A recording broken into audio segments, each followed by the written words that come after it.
কে ধনী কে দরিদ্র কে মধ্যবিত্ত এসব চেনার কোনো উপায় নাই। প্রত্যেকের হাতে দামি ঘড়ি, দামি মোবাইল, দামি আইফোন, সমস্ত কিছু ব্র্যান্ডেড জিনিস। মিডল ক্লাস ট্র্যাপ নিয়ে অনেকগুলো ভিডিও আমি এর আগে করেছি, প্রত্যেকের সঙ্গে আমি আলোচনা করেছি মধ্যবিত্তরা কেন সারা জীবন ধরে মধ্যবিত্ত হয়ে পড়ে থাকছে, মধ্যবিত্তরা ধনী হওয়া তো দূরের কথা ক্রমশ গরিব হয়ে যাচ্ছে কেন। অ্যাকচুয়ালি গরিব হয়ে থাকতে বা মধ্যবিত্ত হয়ে থাকতে কি কেউ চায়? কেউ চায় আপনার মনে হয়? না, প্রত্যেকেই চায় জীবনে প্রতিষ্ঠিত হতে, ধনী হতে, সফল হতে। প্রত্যেকেই চায় যেন সামাজিক একটা প্রতিষ্ঠা থাকে। কিন্তু কী হয়েছে, আজকে বাইরে রাস্তায় বেরোলে কি কখনো দেখতে পান যে বুঝতে পারেন? দেখতে পান, কিন্তু বুঝতে পারেন কি যে কে ধনী কে দরিদ্র? ধনীর পয়সা আছে, তার খরচ করে ভালো দামি পোশাক ইত্যাদি ইত্যাদি তারা ব্যবহার করতে পারে। মধ্যবিত্তরা ধনী এমনভাবে দেখায়, হাতে আইফোন, ঘড়ি, ব্র্যান্ডেড জুতো, জামা কাপড়, আপনি দেখে বুঝতে পারবেন না যে কে মধ্যবিত্ত কে ধনী কে গরিব। একদম যারা নিম্ন মধ্যবিত্ত, একদম যারা গরিব, তাদের কথা বাদ দিন, তাদের তো নুন আনতে পান্তা ফোড়াই অবস্থা, তাদের তো সমালোচনা করার জায়গায় নেই। সোয়াপের দিকে মধ্যবিত্তরা এতটা এগিয়ে গেছে যে বুঝতেই পারবেন না কে ধনী আর কে মধ্যবিত্ত। এবার মিডিল ক্লাস চেষ্টা করেও কেন মিডিল ক্লাস ট্র্যাপের মধ্যেই থাকছে, মধ্যবিত্তরা কেন এগিয়ে যেতে পারছে না, এর বিষয়ে আজকে সংক্ষেপে আমি আপনাদের সঙ্গে আলোচনা করব। আশা করি আজকের এই আলোচনাটা থেকে আপনি বুঝতে পারবেন যে কোথায় আমরা ভুল করছি, মধ্যবিত্তদের ভুলটা কোথায়, কেন আমরা এখনও মিডিল ক্লাস ট্র্যাপের মধ্যেই পড়ে আছি। দেখুন, বিশাল একটা ফাঁদ এখন পাতা হয়েছে, সেটা হচ্ছে লোনের ফাঁদ। ধনীরা লোন নেয়, 8%, 10%, 12%-এর লোন নিল, সেখান থেকে 50% টাকা ইনকাম করলো, বাকি লোন শোধ করতো। কিন্তু মধ্যবিত্ত কীভাবে লোন নিচ্ছে, কীভাবে লোনের ট্র্যাপে ফাঁসছে। যখন লোনের কথা উঠলো তখন লোনের ব্যাপারটাতেই আমি বলি, লোনটা এলো কী করে। প্রথম লোন শব্দটা বা লোন যে ব্যাপারটা, এটা এলো কখন? মহাজনী প্রথা নিশ্চয়ই শুনেছেন। যখন জমিদার আমলে বা তারও আগে ব্রিটিশ পিরিয়ডে মহাজনী প্রথা চালু ছিল। কী ছিল? কৃষক, দিনমজুর যারা, তাদের প্রয়োজনের তাগিদে মহাজনের কাছে টাকা ধার নিত, বিনিময়ে তারা প্রতি মাসে সুদ দিত। বছরের শেষে যখন ফসল ফলতো তখন তারা সেই ধারটা শোধ করতো। বেশিরভাগ ক্ষেত্রে শোধ করতে পারতো না। সেই সময় লোন নেওয়া কিন্তু একটা ক্রিটিক্যাল অবস্থা ছিল। কেন? বন্ধক দিতে হতো। তার বাড়ির সোনা হোক, বাসনপত্র হোক, কিছু বন্ধক দিয়ে লোন নিতে হতো। মহাজনী প্রথাটা খুব সুশৃঙ্খলভাবে এখন ব্যাংক প্রথায় রূপান্তরিত হয়েছে। ব্যাংক, বড় বড় সাইনবোর্ড, প্রায় ফোন আসে, সুন্দর টোন, কোনো ছেলে হোক বা মেয়ে হোক, স্যার আপনার জন্য লোনের ব্যবস্থা করা হয়েছে, স্যার আপনি ক্রেডিট কার্ড নেন, এই অফার এই অফার এই অফার, বিভিন্নভাবে আপনাকে প্রলোভন দিয়ে ব্যাংকের দ্বারা লোনটা দেওয়া হচ্ছে। লোন প্রসেস চালু হয়েছিল একটা তাগিদে, প্রয়োজনের তাগিদে আপনি লোন নিলেন। প্রয়োজনের তাগিদে লোন নেওয়ার পরে লোনের ট্র্যাপে এমনভাবে ফাঁসলেন যে সেই লোন শোধ করার জন্য আপনাকে আবার একটা লোন নিতে হচ্ছে। সারা জীবন ইএমআইয়ের টাকা গুনতে গুনতে লাইফ শেষ। আরে মারাত্মক ট্র্যাপ, মারাত্মক ট্র্যাপ। আর এমনভাবে লোন নেবেন না কি করে? ফোন ফোন ফোন ফোন, কতবার না বলবেন। সবচেয়ে বড় একটা সময় ছিল মানুষ ইনকাম কম করতো, ইনকাম কম করেও কিন্তু দুবেলা দুমুঠো ভাত খেয়েছে, বাড়ি করেছে, ছেলে মেয়ে মানুষ করেছে, ছেলেদেরকে একটা স্ট্যাবল করিয়েছে, বাড়িঘর করেছে, ছেলে মেয়েদের আবার বিয়ে দিয়েছে, সংসার করেছে। কিন্তু আজকের সময় তাকিয়ে দেখুন তো, ইনকাম বেড়েছে, ইনকাম বেড়েছে কত? 8%। সমীক্ষা বলছে, আমি না। আর খরচ বেড়েছে কত? 18% প্লাস। তাহলে এই যে 10% ঘাটতি, এটা মিটবে কোথা থেকে? সহজ সমাধান, ইএমআই। একজন বড় লোকের ছেলে আইফোন হাতে নিয়ে ঘুরে বেড়াচ্ছে, আমার তো ইচ্ছে করে নাকি? আমার ইচ্ছেটা পূরণ হবে না? হবে। তার জন্যই তো বসে আছে। আজকে শুনলে অবাক যাবেন, যার মান্থলি ইনকাম 50,000 টাকা, সে 1 লাখ টাকা মাসে খরচ করে।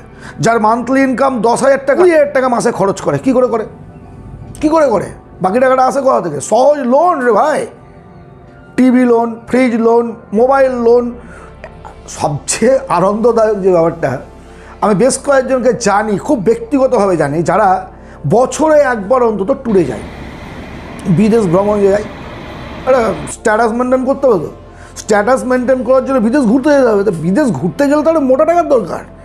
বছরের শেষে যে পরিমাণ সঞ্চয় হয় তাতে তার বিদেশ ভ্রমণ হবে না। কি করে? এখন ভ্রমণেও ইএমআই, সেখানেও লোন করে ঘুরতে যাওয়া। আপনার মনে হচ্ছে, কথাটা শুনে আপনার মনে হচ্ছে যে হাস্যকর। না না, আপনি আপনার চারিদিকে তাকিয়ে দেখুন, এমন অনেক মানুষ দেখতে পাবেন ধার করে ঘুরতে যায়। অদ্ভুত একটা ব্যাপার, কি জীবনের এখনও তো কিছু হয়নি, কিছুদিন ঘুরে বেড়ায়, তারপরে ছেলে পেলে হবে, সংসার করবো, তখন তো আর হবে না। বস, আজ ফেসবুক ইনস্টাগ্রামের সময় আপনি এই যে ঘুরে বেড়াচ্ছেন, এই যে ব্র্যান্ডেড জিনিসপত্র ব্যবহার করছেন এবং সেগুলো স্ট্যাটাস দিচ্ছেন ফেসবুক ইনস্টাগ্রামে, যখন আপনার ছেলে মানুষ হবে, বড় হবে, তারপর যখন ইনকাম শুরু করবে, সে যখন চাইবে একটা মোটা কিছু, বাবা কিছু তুমি একটা বড় লোক, তখন দেখে তো তাই মনে হয় তুমি, আপনি যখন বলবেন যে আমার কাছে কিছু নেই, আমি দিতে পারবো না রে, আমার কিচ্ছু নেই, সব শূন্য করে দিয়েছি, ছেলেটা কী বলবে? ইনস্টাগ্রাম ফেসবুকে তো বেশ ধার করে করে স্ট্যাটাস দিলে, আর ছেলের বেলা, পরিবারের বেলা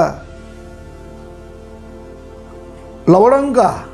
ভাবুন, ভাবুন একবার, নিজেকে ভাবুন যে কেন আমরা এগিয়ে যেতে পারছি না। আরে ভাবছি আমি সার্ভিস করি, আপনি সার্ভিস করেন, ভালো কথা, কত বছর কোন 60 বছর, রিটায়ারমেন্ট আছে তো, রিটায়ারমেন্টের পর যদি পেনশন থাকে ভালো, যদি না থাকে কী করবেন আপনি? সব ডিপার্টমেন্টের পেনশন নেই। সার্ভিস করছেন মানে এই নয় যে আপনি খুব সুখে আছেন, চিন্তা আজ করতে পারছেন না, কিন্তু একটা সময় আপনাকে রিটায়ারমেন্টের পরে যদি আপনার পেনশন থাকে, তবুও আপনার কিন্তু পেনশনটা ইনকামের থেকে কমে গেল। একটা সময় আপনার মনে হবে আমি একটা বোঝা, পরিবারের বোঝা। পরিবার যদি আপনাকে বোঝা না ভাবে, তবুও আপনার সেটা মনে হবে। দরকার তো ফাইন্যান্স, মানি, ফাইন্যান্সিয়াল ফ্রিডম যদি না থাকে, জীবনে কিছু করতে পারবেন না। কিন্তু আজ এই ক্রমবর্ধমান খরচের দুনিয়ায়, চিকিৎসা খরচের কথা ভাবুন, প্রত্যেক বছর সমীক্ষা বলছে প্রতি বছর 15% হারে খরচ বাড়ছে, চিকিৎসা খরচ, মেডিসিন থেকে তার সমস্ত কিছু মিলে 15% বাড়ছে প্রত্যেক বছর। বেতন কত বাড়ছে, ইনকাম কত বাড়ছে, চিন্তা করুন তো। 15% হারে ইনকাম করছে। আমি অনেককে দেখেছি সার্ভিস করে, সরকারি বলুন বেসরকারি বলুন, 4 বছর 5 বছর ধরে পড়ে আছে, কত টাকা ইনক্রিমেন্ট হয়? 2% 3%, আর খরচ বাড়ছে 15%। আর এইটাকে কভার করার জন্যই লোনের ফাঁদটা চলে এসছে। লোনের ফাঁদ থেকে আমাদের বেরোতে হবে। প্রথমেই যেটা আয় সেই বুঝে ব্যয় করতে হবে। টাকা ইনকাম করা যতটা কঠিন, টাকা ইনভেস্ট করা তার থেকে অনেক গুণ কঠিন। টাকা ম্যানেজ করা আরও বেশি কঠিন। খরচ করা তো ইজি ব্যাপার, ইচ্ছে করলেই খরচ করা যায়। লাইন দিয়ে আইফোন বিক্রি হচ্ছে, ভাবতে পারেন পকেটে পয়সা নেই, গাড়ির শোরুমে ভিড় দেখলে মাথা খারাপ হয়ে যাবে। না, আমি কাউকে ছোটো করছি না, এবার ভাববেন না যে আমি সমালোচনা করছি। জাস্ট সমালোচনা করার জন্য আমি এখানে আসিনি। আমার বক্তব্য, আমার যদি ইএমআই দিতে দিতেই সারা জীবনটা চলে যায়, জীবনে সুখ ভোগ করবেন, কবে সুখ ভোগ করবেন? কবে একটু শান্তিতে রাত্রিবেলায় ঘুমাবেন? আমার এক জ্যাঠামশাই সার্ভিস করেন, যেহেতু জিজ্ঞেস করলাম রিটায়ারমেন্ট পরে, রিটায়ার করেছেন, এটা তো রিটায়ারমেন্টের পর তোমার অনুভূতিটা কেমন? বলছে বেড়া, সত্যি খুব খারাপ একটা অনুভূতির মধ্য দিয়ে। জ্যাঠামশাইয়ের যেহেতু একটা ছেলে, তাকে মানুষ করেছে ভালোভাবে, একটা ভালো পদে চাকরি করতেন, তার কাছে ফাইন্যান্সিয়াল ফ্রিডম আছে। বেশিরভাগ ক্ষেত্রেই যেটা হয়, একটা ডিপ্রেশন আসে, খুব কষ্ট করে মৃত্যু হয়। প্রত্যেকটা সার্ভিসম্যানের ক্ষেত্রেই কিন্তু ডিপ্রেশন আসে যদি ফাইন্যান্সিয়ালি ফ্রিডমসে না থাকে। আমার এক বন্ধুর বাবা সার্ভিস করতেন, শিক্ষক, রিটায়ার্ড করেছেন, অথচ এখনও তিনি মোটামুটি তার 80 বয়স কাছাকাছি, অত্যন্ত উদ্যমী এবং সাহসী এবং হাসি খুশি। কেন? কারণ রিটায়ারমেন্টের পরে তাকে বিজনেস খুলে দেওয়া হয়েছে, একটা দোকান খুলে দিয়েছে, স্টেশনারির দোকান, বই খাতা পেন পেন্সিল। একটা কী হয়, ইনকাম যা হচ্ছে তাতে সময়টা ভালো কাটছে। আপনি যদি আগামী দিনে নিজেকে ফাইন্যান্সিয়াল ফ্রিডম করতে চান, যদি চান যে আমি মিডিল ক্লাস ট্র্যাপ থেকে বেরিয়ে আসব, আপনাকে সোর্স অফ ইনকাম বাড়াতে হবে। যদি চাকরি করেন তবুও আপনাকে সোর্স অফ ইনকাম বাড়াতে হবে, বিজনেস করলেও বাড়াতে হবে, তাছাড়া উপায় নেই বস। কারণ আজকের সময়টা অত্যন্ত ভয়ঙ্কর সময়। বিভিন্নভাবে ধার করে বিয়ে, ধার করে এডুকেশন, ধার করে, আরে সবচেয়ে বড় কথা, ধার করে বিয়ের 10 বছর পরে বিবাহবার্ষিকী পালন হচ্ছে। এভাবে চলবেন? এভাবে চলে ধনী হবেন? এভাবে চলে আপনি ফাইন্যান্সিয়ালি ফ্রিডম হবে? লজ্জা করে না?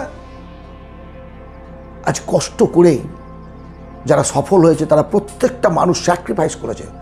প্রথম জীবনে যতটা বেশি ত্যাগ করবেন, তত বেশি সাফল্যের চূড়ায় পৌঁছাবেন। আর যদি প্রথম জীবনে ভোগ করে ভাবেন যে আমি শেষে এক সময় গুছিয়ে নেও, পারবেন না। আজ আছি কাল নাই কথাটা পুরনো হয়ে গেছি।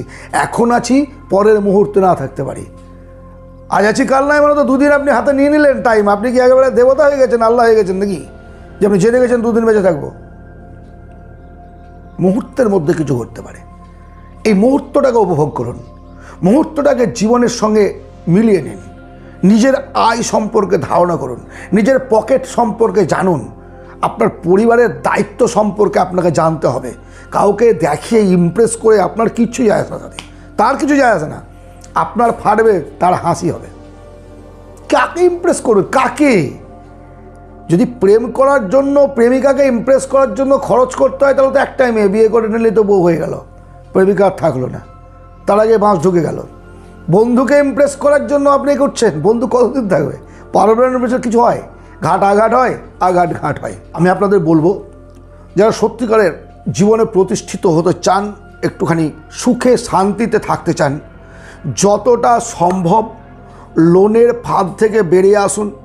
লোন খারাপ না বলেছি, লোন যদি আপনি নিয়ে যে পরিমাণ ইন্টারেস্ট আপনি দেবেন তার থেকে বেশি ইনকাম করতে পারেন, আপনি লোন নিন। কিন্তু ফুটানি করার জন্য, জুতো কেনার জন্য, মোবাইল কেনার জন্য, বাড়ির ফ্রিজ কেনার জন্য, ভ্রমণ করার জন্য লোন করবেন না। বিয়ে দেবেন, মেয়ের বিয়ে দেবেন, লোন করে নয়। কাউকে খাইয়ে লাভ নাই লোন করে, ধার করে। যে লোনটা নিলে আপনার কাছে আর্নিং আসবে সেটা নিন। আর যে লোন আপনার কাছ থেকে দিতে হবে, আপনার পকেট থেকে বার করে শোধ করতে হবে, সেখানে ফিডব্যাক কিছু নাই, সেই লোন নেবেন না। কে কী বললো শুনবেন না। যা কিছু নতুন করতে যাবেন লোক সমালোচনা করবে। সমালোচনা করার দায়িত্ব এই সমাজের কিছু লোকের আছে, তাদের দায়িত্ব আপনি ভালো করলেও সমালোচনা করবে, খারাপ করলেও করবে, যাই করুন। সুতরাং কে কী বললো এসব দেখবেন না, লোনের ফাঁদে পা দেবেন না। সন্তানদের এই এডুকেশনটা দিন, আপনি যা জানলেন। বন্ধুবান্ধবদের মধ্যে এই জিনিসটা ছড়িয়ে দিন। দেখুন, সঙ্গদোষে সিলেবাসে আমি যতই চেষ্টা করি না, একাকি সফল হতে পারবো না। সফল হতে যদি কাউকে সাহায্য করি, আমি সফল হতে পারবো। আর আমি যদি মনে করি আমি একা ভালো থাকবো, তাহলে থাকতে পারবেন না। কতদিন ভালো থাকবেন? কতদিন? সো আজ এই পর্যন্ত। যদি ভালো লাগে একটা লাইক, সাবস্ক্রাইব করবেন। পরবর্তী ভিডিওতে আবার দেখা হবে। ভালো থাকবেন, সুখে থাকবেন, আনন্দে থাকবেন।